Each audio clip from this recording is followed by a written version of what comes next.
special case, it counts. And in other unique cases, in this episode, Is There a Doctor in the Mouse? Great title. Jerry gains super on the How did that? house at one point.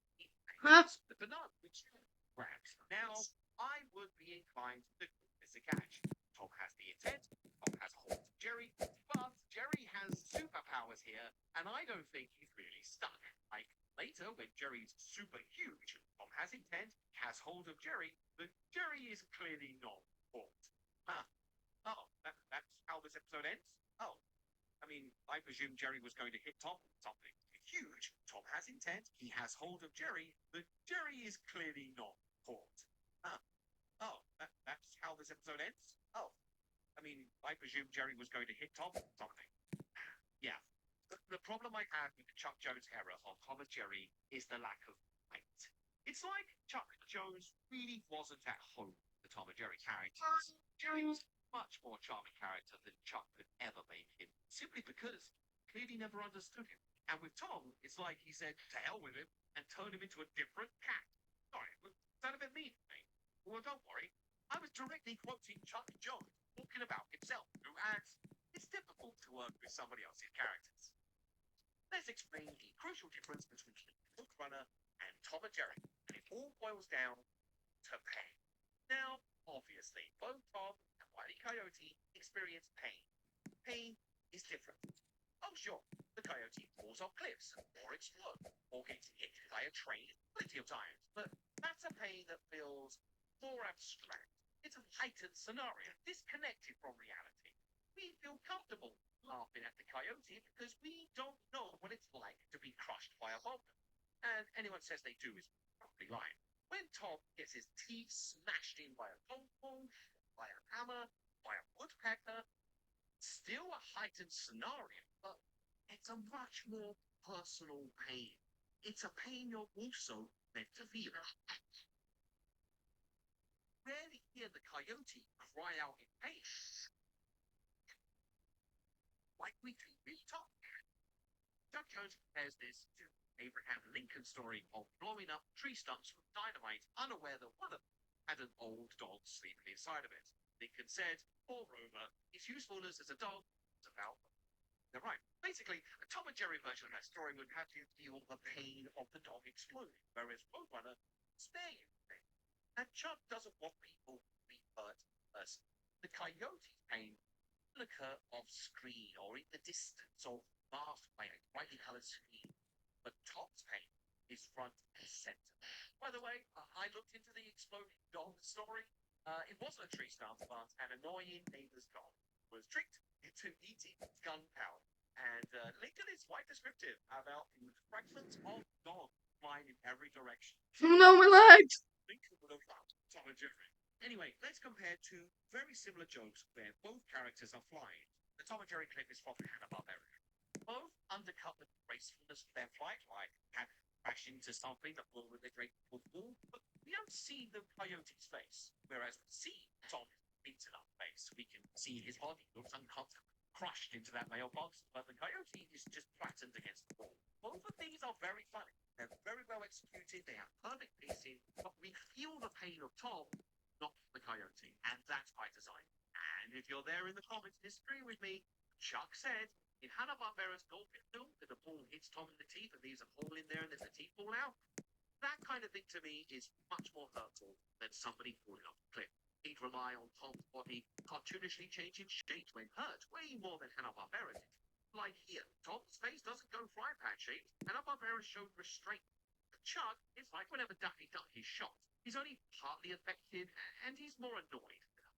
And that's exactly what Tom does here.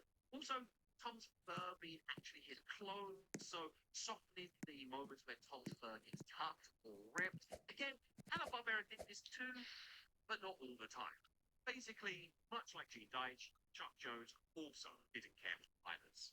MGM hiring someone who actually likes Tom and Jerry to make Tom and Jerry cartoon, impossible challenge. Obviously, Chuck Jones wanted to make these shorts more of his own, and that's understandable. And the work of Chuck Jones is still extremely funny. Like this that Chuck. Yikes! And away!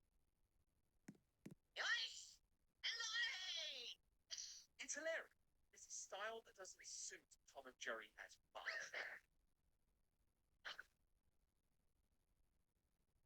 The pain is generally kept abstract. And again, Hanna-Barbera would have its moments too.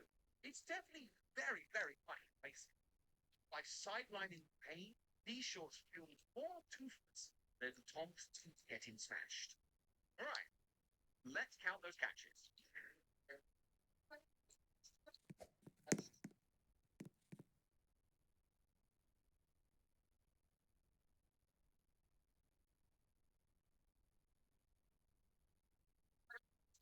It's 38 catches in 20 episodes, but there's 14 episodes with no catches at all, including 2 where they created a clip show by mimicking the Hanna-Barbera style of animation. In fact, it was Chuck Studio who worked on the censoring of the Hanna-Barbera shorts for TV, such as the White Woman replacing Mary Two Shoes. And as for the catch per episode ratio, by a tiny margin, it's lower than Gene Deitch. The Chuck Jones shorts are undeniably a jump up in quality, but if Chuck Jones was pussyfooting around violence, it meant fewer interaction, therefore fewer catches, and fewer opportunities for comedy. Once again, MGM finally pulled the plug the actual shorts. Chuck Jones will continue to largely focus on TV specials, such as the legendary adaptation How the Grinch Stole Christmas. And although his feature film struggled, he created the animated sequences you see in Gremlins 2 and Mrs. Doubtfire. Tom and Jerry left the theaters and moved to the television instead. And after a while, Hanna-Barbera came back to Tom and Jerry. First as the Tom and Jerry Grape Ape Show, then as the Tom and Jerry Grape Ape Monthly Show, and then the Tom and Jerry Monthly Show. And now you're probably thinking, who the f*** is Grape Ape? Look, not every Hanna-Barbera character was a banger, okay? Yeah, Hanna-Barbara linked into Tom and Jerry are friends, not enemies, and so they rarely chase each other, and it's not good. And then, 25 years after they left the big screen, they came back.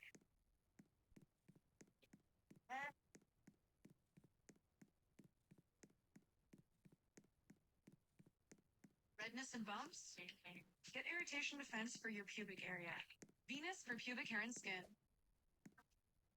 Initially, I wasn't going to count, especially the straight-to-DVD movies, but if I made the distinction earlier, I was only sticking to the Tom and Jerry's that played in cinemas, then the feature film featuring the feature creatures should count too. Tom and Jerry have appeared in 4 theatrical. Oh, and breaking news.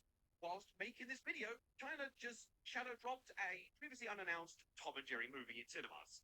And unless I get a plane to the Shanghai International Film Festival, I'm not going to see it in time for this video to come out. Sorry.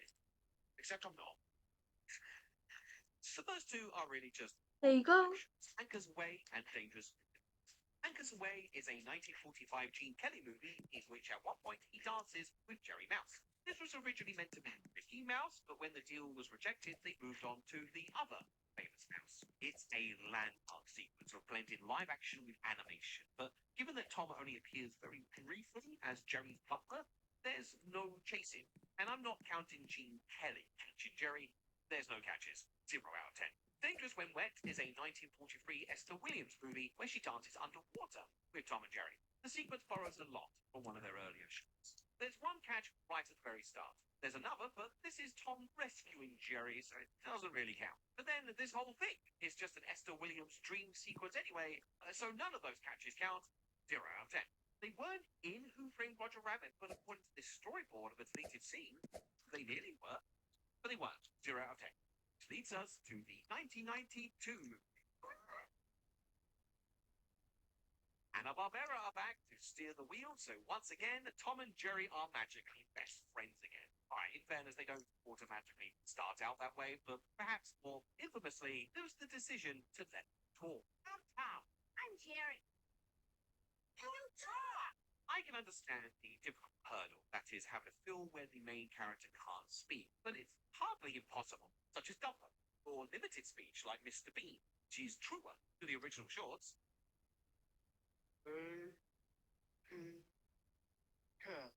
It was feared that a Tom and Jerry movie wouldn't give the kids attention unless they could speak, so they were given the gift of gab.